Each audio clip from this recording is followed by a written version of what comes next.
నమస్కారం గురుగారు. శ్రీమాత్రే నమః. గురుగారు, జనరల్‌గా ఈ వీడియోలో వచ్చేసి మనం పుట్టుమచ్చల గురించి మాట్లాడుకుందాం గురుగారు. అవునండి. ఎందుకంటే ఇదివరకు ఎప్పుడో విన్నాను నేను, అరచేతిలో పుట్టుమచ్చ ఉంటే అదృష్టం అని చెప్పి. అవునండి, ఇట్లా అవును. కొన్ని రకాల పుట్టుమచ్చల గురించి చెప్తూ ఉంటారు. అసలు ఈ పుట్టుమచ్చల శాస్త్రం అనేది నిజంగా ఉంటుందా? ఉంటే కనుక స్త్రీలకి ముఖ్యంగా, ఎందుకంటే ఆడవాళ్ళు అనగానే సౌభాగ్యంగా భావిస్తూ ఉంటారు, లక్ష్మీ అమ్మవారి రూపంగా చెప్తూ ఉంటారు. అవునండి, అవును. అలాంటి స్త్రీలకి ఎక్కడ పుట్టుమచ్చలు ఉంటే మనకి అదృష్టం కలిసి వస్తుంది అంటే, కొంతమందికి పెళ్లి ముందు బాగోకపోయినా పెళ్లి తర్వాత చాలా బాగా కలిసి వస్తుంది. అవునండి, అవును. ఇలా స్థితిగతులు మార్చే పుట్టుమచ్చలు ఉంటాయా? అదృష్టంగా చెప్పుకునే పుట్టుమచ్చలు ఏవి? ఈ విషయాలు తెలియజేస్తారు. తప్పకుండా అండి. అలానే ఇంకొక అనుమానం గురుగారు, అంటే పుట్టినప్పటి నుంచి ఉన్న పుట్టుమచ్చలు కొన్ని ఉంటాయి, కొంతమందికి మధ్యలో వస్తూ ఉంటాయి కదా గురుగారు. ఆ అవునండి, అవును. పుట్టుమచ్చలకు కూడా ఏమన్నా అంటే వాటి కిందకి అంటే వాటిని కూడా కౌంట్ వస్తుంటాయండి. చేసుకుని చూడొచ్చా మధ్యలో లేదా? మధ్యలో వస్తుంటాయి. అవును. అయితే దీనికి శాస్త్రంలో 2 విధాలుగా చెప్పింది. స్త్రీలకి లెఫ్ట్ సైడ్ ఉండే పుట్టుమచ్చలు చూడాలి, పురుషుడికి రైట్ సైడ్ ఉండేటువంటివి అదృష్టాన్ని కలిగిస్తాయి అనేటువంటి చెప్తూ ఉంటారు. ఓకే. అయితే ఇందులో మనకి ఎన్టీ రామారావు గారికి చూస్తే వీపు మీద ఇంత పుట్టుమచ్చ ఉంది. అవును అది గురుగారు. అదృష్టంగా చెప్తూ ఉంటారు. అవును. ఈ పుట్టుమచ్చల్లో రకరకాలు ఉంటాయండి. కొన్ని ఇంతింత పెద్ద పెద్దవి ఒక తేనె రంగులో ఉంటాయి. అవును. ఆ తేనె రంగులో ఉండే పుట్టుమచ్చలు ఏమిటంటే, వాళ్ళకి ఆ ఇంట్లో ఆ జీవుడు మళ్ళీ పుట్టాడని అర్థం. ఓహో, వాళ్ళ ఫ్యామిలీకి సంబంధించిన వాళ్ళ ఫ్యామిలీలో ఉండే పర్సన్, అది వాళ్ళ తల్లిగారు కావచ్చు, తండ్రి కావచ్చు, మేనమామ కావచ్చు, వాళ్ళ బాగా ఇష్టమైనటువంటి ఎవరైనా వాళ్ళ ఇంట్లో మళ్ళీ జన్మనిచ్చారని అర్థం. పెద్ద పుట్టుమచ్చ ఏదైనా వచ్చింది తేనె రంగులా పుట్టిందంటే, ఓకే. అంటే అది క్లియర్లీ వాళ్ళ కర్మలో ఉండి పుట్టారని అర్థం అండి. అదే వాళ్ళ పూర్వీకులే పుట్టారని అర్థం. ఇక్కడ 3 రకాలుగా ఉంటుంది పుట్టుమచ్చ. బ్లాక్ మోల్స్ ఉంటాయి, తేనె రంగులో ఉంటాయి, లైట్ వైట్గా కూడా ఉంటాయి కొంతమందికి. అది చాలా రేర్గా ఉంటుంది ఆ పుట్టుమచ్చలు, రేర్గా ఉంటుంది. అయితే ఈ పుట్టుమచ్చ మనిషి జీవితాన్ని డిసైడ్ చేస్తుందా అని అనిపిస్తుంది మనకి. కాదు. ఇక్కడ ఏంటంటే మనిషి జీవితం ఆల్రెడీ డిసైడ్ అయ్యి ఉంది, అది దాన్ని ఇండికేట్ చేస్తుంది. ఓకే. మీకు అర్థమైందండి? ఇప్పుడు ఒక వ్యక్తి ఒక ఎగ్జామ్ రాశాడు, 100 మార్కులు 99 వచ్చాయి.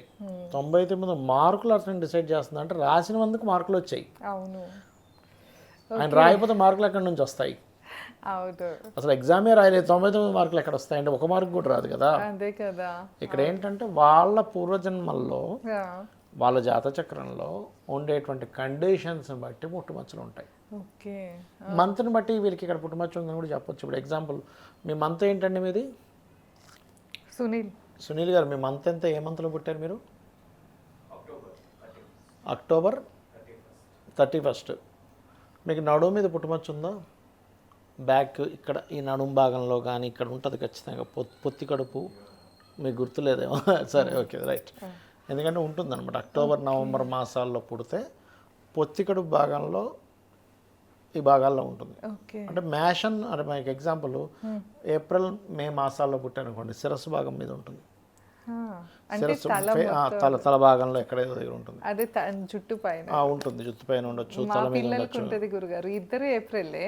తల మీద పెద్ద పాపకి ఇక్కడ పైన కరెక్ట్ మధ్యలో ఉంటది, చిన్న పాపకేమో వెనక పాపిట్లో కింద ఎడ్జ్ కరెక్ట్ గా డివైడ్ దగ్గర ఇంత పెద్ద పుట్టుమచ్చ ఉంటుంది. ఎందుకు అంటే అది ఏప్రిల్ మే మాసంలో పుట్టే వాళ్ళకి అక్కడ ఉంటుంది పుట్టుమచ్చ తల మీద. తల మీద పుట్టుమచ్చ ఉంటే ఏమిటి స్త్రీలకి? మీరు ఇప్పుడు మీ పాప గురించి మీరు ఇప్పుడు దాకా నాకు తెలియదు, నేను సడన్గా ఆయన అడిగితే ఆయన తెలియదు అన్నాడు కాబట్టి మనం మాట్లాడుకుంటున్నాం. ఇక్కడ ఏంటంటే అలా ఉన్నప్పుడు వాళ్ళు గొప్ప స్టేజ్కి వెళ్ళడానికి అదొక సంకేతం అండి లైఫ్లో. కాకపోతే ఎడమవైపు ఉండే పుట్టుమచ్చలు ఎక్కువ భావోద్వేగాన్ని తెలుపుతాయి అని చెప్తూ ఉంటారు పురుషుడికైతే. అమ్మాయిలకైతేనేమో కుడివైపు ఉండేటువంటి పుట్టుమచ్చలు ఎక్కువ భావోద్వేగాన్ని చెప్తాయి. ఇక్కడ ఏంటంటే ఒక పుట్టుమచ్చ మన జీవితాన్ని మారుస్తుంది కాదు, అక్కడ వీళ్ళ జీవితం మారేది ఉంది కాబట్టి అక్కడ అది కనెక్ట్ అయ్యి ఉంది, పుట్టుమచ్చ ఉంది వాళ్ళకి అలా అని. అంతే. ఓకే, అదేంటండి అట్లా అనమాట. ఇప్పుడు ఆడవాళ్ళ గురించి మాట్లాడుకుంటున్నాం. అవును గురుగారు. చెవు మీద పుట్టుమచ్చ ఉంది, బాగా వాళ్ళు కమ్యూనికేషన్ మంచి గుడ్ కమ్యూనికేటర్స్. అంటే ఏ చెవైనా గుడ్ కమ్యూనికేటర్స్. మీడియేటింగ్ ద్వారా డబ్బులు వస్తాయి వాళ్ళకి. ఆడవాళ్ళకి మగవాళ్ళకి సపరేట్ ఉంటాయా గురుగారు? సపరేట్ ఉంటాయి. లేడీస్కి లెఫ్ట్ సైడ్ చూడాలని చెప్తూ ఉంటారు శాస్త్రంలో, కుడివైపు కంటే కూడా. లెఫ్ట్ సైడ్ ఉంటే కమ్యూనికేషన్స్ వల్ల వాళ్ళకి లాభం కలుగుతుంది అర్థం. ఓకే, భుజం మీద ఉంది, మంచి ధైర్యవంతులు అవుతారు. ఓకే, ఛాతీ మీద ఉంది ఎగ్జాంపుల్ వాళ్ళకి, వాళ్ళ యొక్క అంటే వాళ్ళ దీన్ని బాగా సెక్యూర్ చేసుకోగలుగుతారు.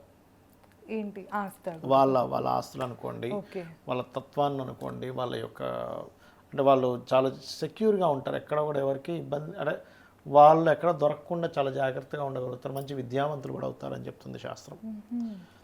అట్లా ఏంటంటే చేతుల మీద హ్యాండ్స్ మీద ఉంటుంది కొంతమందికి. హ్యాండ్స్ మీద ఉన్నప్పుడు లెఫ్ట్ హ్యాండ్ మీద ఉంది అంటే వాళ్ళు పట్టుదల పట్టుకున్నారంటే ఒక పని అయిపోవాల్సిందే. లెఫ్ట్ హ్యాండ్ చేయి మీద కావచ్చు, ఇక్కడ నుంచి ఎక్కడి నుంచి ఎక్కడి వరకైనా కూడా.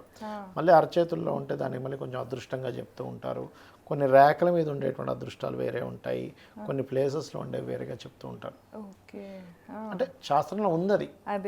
అది అధ్యయనం చేసేటువంటి విషయంలో మనకేంటంటే ఈ సాముద్రిక శాస్త్రాలు చూసేవారు ఇప్పుడు వాళ్ళకి ఒకటి కన్ఫామ్ అవ్వాలి, ఈ రేఖ ఇలా వెళ్తుంది కానీ ఈ రేఖ దగ్గర ఏం పడింది ఏంటి, ఇక్కడ పుట్టుమచ్చ ఉంది, ఎస్ ఇంకా కన్ఫామ్ చేస్తుంది అనమాట. అంటే ఓకే ఈ అదృష్టం వీళ్ళకు ఉంది, అది సెకండ్ కన్ఫామ్ చేయడం కింద తీసుకుంటూ ఉంటారు పుట్టుమచ్చని. అట్లా కొందరికి పెదవుల దగ్గర ఇలా పుట్టుమచ్చ ఉంటుంది కదా గురుగారు, అంటే మంచి సంపన్న పరులు అవుతారని అర్థం. పెదవుల దగ్గర ఉంటే సంపద కారకం కదా పెదాలు, అందుకని దాని రకంగా అవుతుంది. కొంతమంది కంట్లో ఉంటుంది. అవును గురుగారు, కళ్ళల్లో ఉంటుంది. కంట్లో ఉంటే దాని అర్థం ఏమిటంటే ఇప్పుడు రైట్ ఐలో ఉంటే తండ్రికి సంబంధించిన కర్మ కోసం పుట్టాడు మనిషి, లెఫ్ట్ ఐలో ఉంటే తల్లికి సంబంధించిన కర్మ కోసం జన్మించినాడు అనమాట. అట్లా ఉంటుంది కర్మ అంటే వాళ్ళకి సంబంధించినవి ఏవో క్లియర్ అవ్వడానికో వీళ్ళు పుట్టడం వల్ల వాళ్ళకి కలిసి రావడం అట్లా ఉంటూ ఉంటారు. అది ఇక మనం ఒకటే గుర్తుపెట్టుకోవాలి, పుట్టుమచ్చ అనేటువంటిది ఏదైతే ఉందో అది రీకన్ఫర్మేషన్.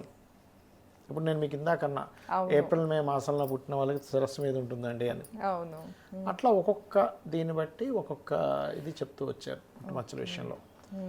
అయితే ఇక్కడ ఈ పుట్టుమచ్చలు బాగా బ్లాక్గా ఉంటే మంచిదా లేకపోతే తేనె రంగులో ఉంటే మంచిదా అంటే శాస్త్రం ఏం చెప్పింది అంటే తేనె రంగులో ఉంటే మంచిదని చెప్పింది.